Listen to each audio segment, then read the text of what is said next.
I do work with contractors, usually self-performing contractors, and help them execute work more productively, more profitably, helping their guys plan out their projects, communicate what their needs are, and really make sure that the guys in the field have what they need to be successful to install work correctly the first time.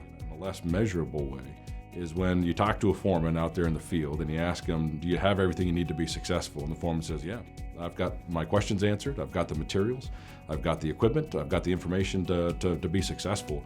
That usually means the contractor's getting it. 10 years ago, you saw a lot of project managers that could just absolutely nail the hard skills. They could plan, they could schedule, they could budget.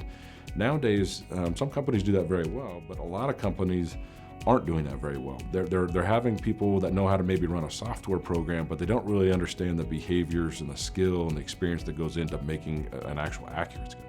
If we spread our project managers too thin, you start missing things in the field. You start having either morale issues, you start having productivity issues, you're missing parts, pieces, equipment, information. And what we really want contractors to understand is if you actually add a little bit of overhead to that, if you were to add and make sure that your project managers are appropriately staffed, one, we're not burning them out near as fast, but two, we're pairing them up with some junior folks that really do need the guidance and the time in the seat to really develop a skill set behind it. And by doing so, you're also making sure that there's a transition of skill. We just need to start with the capacity of it.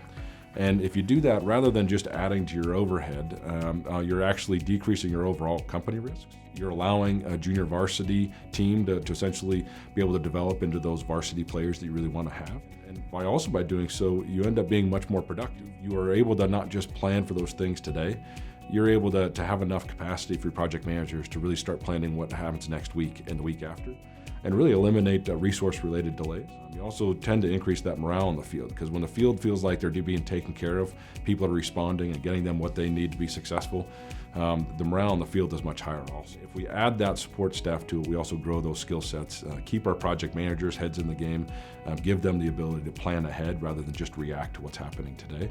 And it really does, it increases profitability even though you're adding to overhead because of the offsets and increased productivity.